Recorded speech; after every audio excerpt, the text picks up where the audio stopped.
Hi, happy Wednesday. It is Wednesday, your Wednesday wisdom. And this is your girl, Tiffany from Tiffany Talks. And guess what? We have a special guest today, a young lady that has conquered many things, many things. She would tell you about her story, how she went from a single mom to a wife to an author to now a business coach. Her story is phenomenal. And this is one of those stories you want to listen to, because if you don't think you can do it, just keep listening to people that say, I'm doing it and it's getting done. And here on Tiffany Talks, I'm bringing the people that saying, I am a conqueror and I'm getting it done, regardless, in spite of.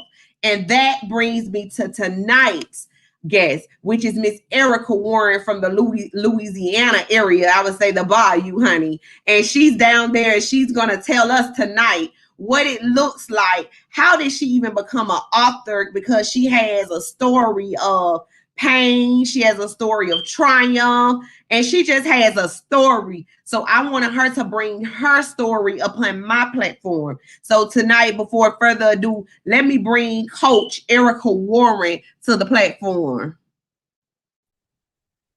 Hi, Erica. Hey, Tiffany. I'm back on Tiffany Talks. All right, you back on Tiffany Talks and we moving and we going, honey. Yes, Yes. Erica. Erica is also the hope of Dope Discussions, which they be coming up with some discussions, honey, and y'all need to tune in. But besides Erica, how did you even become an author? Tell me, how did your life, where you're from? Tell people where you're from and just tell your story. Well, I'm originally from a little small town called Franklinton, Louisiana. And I moved away from there about 25 years ago. And believe it or not, that little town still looks the same way it looked when I moved away. So that could give you a picture of where I came from. Where I grew up in the cow pastures. Um, everybody on the street was family, aunts and uncles. And if you went down the street and got in trouble, you got a whooping at your uncle's house, and then when you got home, you got another whooping. Okay, that way, that type of community. Well, Yes. village. It take a village. And then so how and so you come there. Where are you currently at today? I moved to Hammond, Louisiana to attend college, and I've just been here ever since. I got married here. I started my family here. I had my kids here, and so I've been here ever since. Okay. So you've been there ever since. She sounded like she just been, or just like this whole rainbow ride. I've been here ever since. Well, what caught my eye with Miss Erica is this. One day I was reading a story of a woman had been through all these things through marriage, just saying how, at one point she was down on herself, and all of a sudden the story ended beautiful. Well, I didn't know I was reading Erica's story. And that's a true story. I was like, oh my God, this is like, that shows you never know where a person goes through. But just tell us about your book and tell about your books, like what it is. Girl, please tell us about your books and what made you write. Just a little brief synopsis. Don't give a lot away because I want them to go get the book. But you Right. just about that. So the first book that I co-authored is called Dear Young Woman. It's an anthology, so it's a collection of women's story, true life testimonies. So we're sharing something that we overcome in our life to inspire the younger generation of women who are going through those same things, to let them know that there is, triumph on the other side if you just keep going and keep believing in God. And so in that book, I share my testimony about being in an emotionally abusive and mentally abusive relationship, my marriage, and all of the things that come along with that, and how I was able to get out of that situation and overcome it and learn a lot of valuable lessons from it. So then my second book that I was a co-author, where actually I brought the women together, is called In Spite of It All. And this also a true life testimony of women that just went through a whole lot of triumphs, but in spite of it all, in spite of all of the things that try to take them out, in spite of all of the things that try to bring them down, they have a story, a triumphant story that they wanted to share with the world. And the third book is called Dear Single Mom, and it's like a continuance of Dear Young Woman. And it's inspiring single mothers, because many of us became single mothers not by any choice of our own. Absolutely. But it doesn't have to be the end of your goals and dreams. It doesn't have to make you feel down on yourself. It doesn't have to make you feel like there's no other options out there for you. So we wrote those stories to inspire all the single moms who have the toughest job in the world, and sometimes the most thankless job in the world. Well, I definitely can identify with that. Even on some topics I've seen you discuss on your page, as far as, it's not just about the absent parent, it's about the present parent, the mindset, those things that I hear you mention a lot with being a single parent. Are you healthy, in raising your child? And I think those are things that, that need to be more talked about, like, because sometimes we hold the person that's not there more accountable than the people that are there. And, you can ruin your child's life by talking bitter about their parent. You get what I'm saying? I know you know about that, because you talk a lot about that. So we identify in that way. Like, I don't feel necessary to raise your child off of bitterness. Right. It takes two people to make a situation good, and it takes two people to make a situation bad. And so if everybody would just practice self-accountability, then what would we be mad at somebody else about? Because we can all take ownership of our own stuff and prove our own stuff. And then that's going to make us better people, for other people. Right. Absolutely.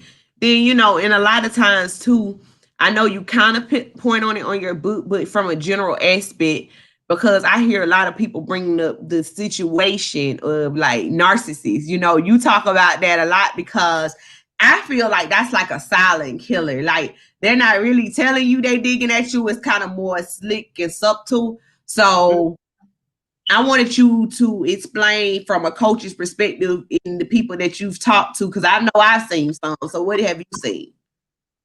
Well, I had personal experience with it, but at that time, I didn't have a name for it. I didn't have a title for it. Right. In society, that has become a buzzword. And sometimes we got to be careful when attaching those titles to everybody that we meet that has some type of character of a narcissist. You got to really know what you're dealing with. So when I look back on my marriage, I realized that all of the descriptions and all of the tactics that they used, I experienced that in my marriage. And so in order to identify what a narcissist is, you got to be just in tune with your discernment, with your intuition. You got to be able to test people's spirit. And that was something that I didn't have back then. I was out of touch with God.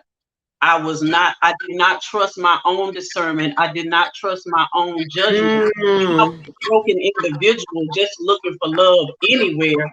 And what a narcissist does, they come along and they promise you everything that you've ever been missing out in your life. They know your weaknesses and they prey on those. And so things to look out for is somebody who comes on real hot and heavy in the beginning. They promise you the moon and the stars. Then once they really get you in, they start feeling like, I didn't tell you that. I didn't promise you all that. Right. You made that up in your head, that kind of stuff. Yeah.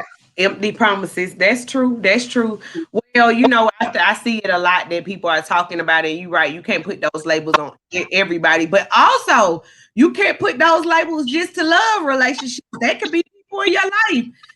Empty promises, like, the expectation where the action is not lining up with the expectation. That I say that's a form of narcissism. Like, I'm expecting you to give me rainbows, but I'm giving you storms. That doesn't make sense. That's not the law of reciprocity. You understand? So all that stuff. So I definitely wanted to touch on that. And then, like, how does coaching look, Coach Erica? So what are you doing? Okay, you the author. You got over this one hump. You done wrote 2 books. Now you're coaching. What does that look like?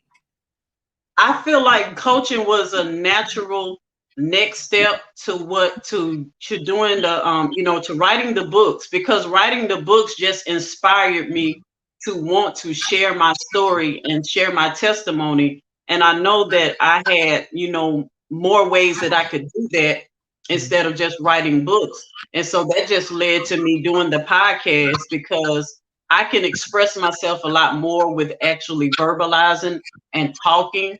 And so podcasting was the next natural step. And then life coaching for women, because I recognized that all of the things that I believed about love and relationships, all of the things that I believed about myself, millions of other women feel that same way. And if they benefit from my testimony, if I could just get out of my own way and be transparent and share my experiences, I can help a lot of more women. So that's why I wanted to do the life coaching, because I decided my motto in life about 3 years ago was going to be, I will be the person that I needed when I was younger. So if I had somebody like me who was really, open and honest and ready to be transparent and raw about the things, the mistakes that I've made and the things that I've experienced, I probably would have avoided a lot of the mistakes that I made.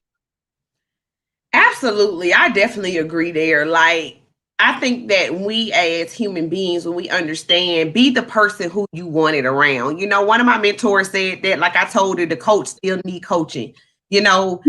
I always say now my theme is the person you've been waiting for is you. It. Realize that you release something within yourself. You release a strength. You release that thing that nobody is in charge of my life but me and God. You understand what I'm saying? I mean, we want to give charge over our happiness. So salute to you for just, like I say, we should want to be a part of the solution, because honestly, when it comes time for women empowerment, I want to see someone who's been through some of the things I've been through. Right. And it's nothing about the other side motive. Right, go on. It's not always about us, especially if you're a mother. You want to make sure you leave the world a better place than the way you found it, because your kids got to live in this world after you're gone. Mm-hmm.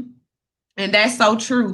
And the more and more that, I guess, real stories, that's why I try to bring real stories on my platform, real people, nobody with no silver spoon, nobody, somebody had that hair, just pure work and grind and consistency and doing amazing things in the community. And I definitely love what you're doing in the community, doing to the women around you, even to myself. You understand?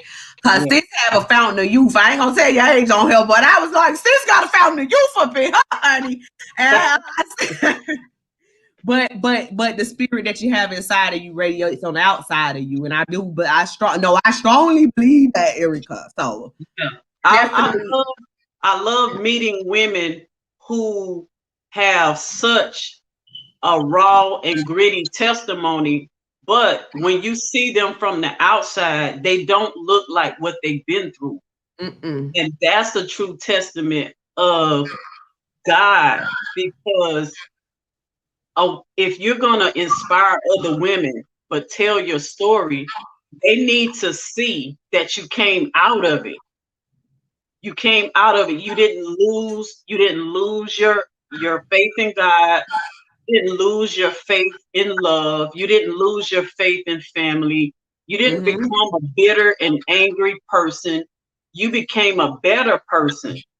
And that's how you're going to inspire other women, because when they look at you, they're going to be like, she's somebody I would look up to. She's somebody that I would aspire to be. But once you hear how she became that person, you realize that, what I'm going through right now, if I can just keep going, I can get to where she is.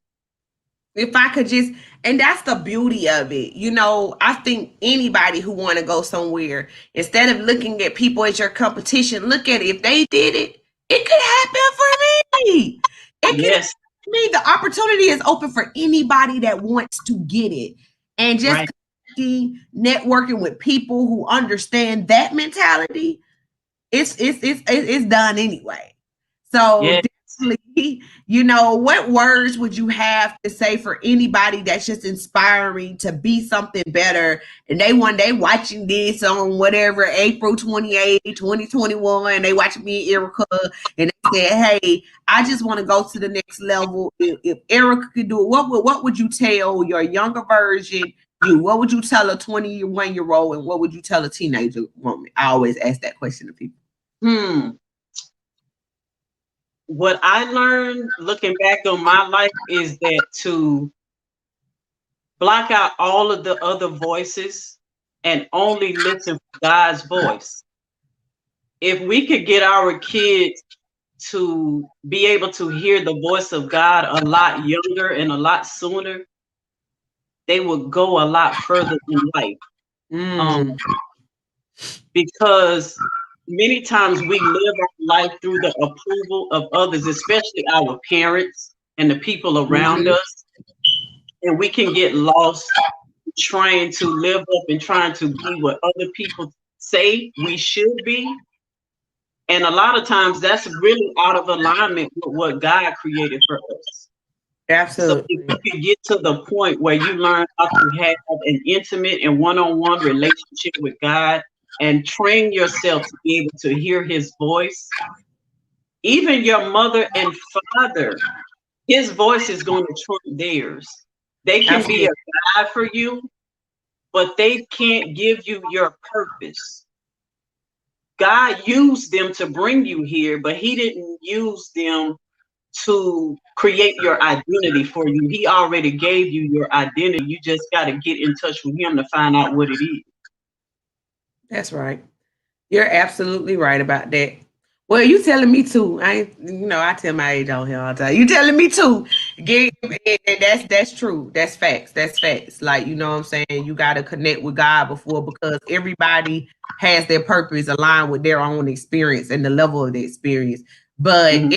Erica is going to, do you have any closing messages? You're going to put your contact information in the comment section, how to get in contact with, but you also can say it on here, how to get in contact, your IG handle, and how to follow you. And then she's gonna put it in contact.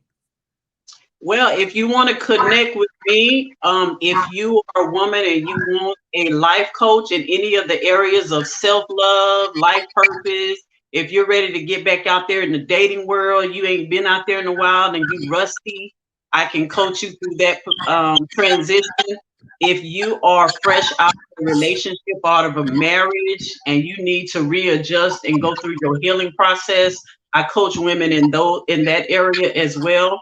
So if you want to contact me for any of those services, my website is www.coach-lifecoaching.com. And you can catch me and my co-host on our podcast every Sunday at 6:30 Central Standard Time. And we do all kind of relationship topics, self-love topics. We have a lot of dope authors on there sharing their testimonies. Catch that show. Also, if you want to get a copy of one of the books, then you can just go to my store. It's www.payhip.com/ Erica Warren, and you can get an autographed copy of any of one of the books that I've written. Well, too, she's gonna add on. Thank you. I know that was a lot, y'all, but y'all gonna get this information. Don't worry about it. You're gonna have the information. But we thank you, Miss Erica Warren, for always blessing my platform. And also, Erica did not tell, she has a whole podcasters group where you can get feedback on your podcast, just really dope stuff that you're doing to help other people out. These are the people that you want to get connected to. So I'm just trying to help y'all out. Help me help you. All right. You know what I'm saying? So what else you got to say, Erica? Well, I just want to thank you for inviting me on, and I love to see your beautiful smile on the show. Oh, thank you, Erica. You're doing a great job. Keep it up. I watched your previous podcast when you had Tim on, and that was an awesome show. Oh yeah. Yes. And it's Mother's Day, so she kind of started that whole mother's vibe, you know. Yeah. Next day, y'all better say "I love you" to your mama tonight, like today. All right. Erica, it's always been a pleasure. You know, you will be back. I don't know if you're gonna have a $1 million story or something, but you always have a greater story. So we welcome you back. And you will be back. Thank you so much, Queen, for blessing my platform tonight. Thank you. Well, guys, it's been another Tiffany Talks. And we heard from Miss Erica Warren, man. Go and get those books. Those books are phenomenal. I tell you, those books are phenomenal. They are phenomenal. And the other stories, the other ladies that's in the anthology, they're great books. So go get it. But I thank you again. Please don't forget, go on YouTube, y'all. Thank you for showing me so much love.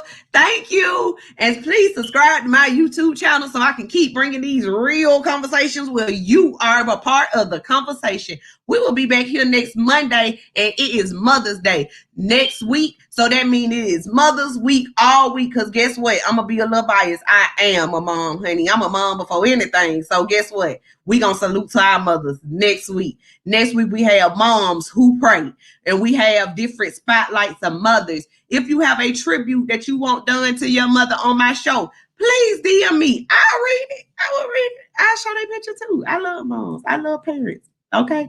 So you guys be blessed. Go subscribe. Go like this video. Share this video with somebody if you care about them. And guess what? Come back and join the conversation on next Monday at 8 p.m. Eastern and 7 Central, where you are a part of the conversation. Bye.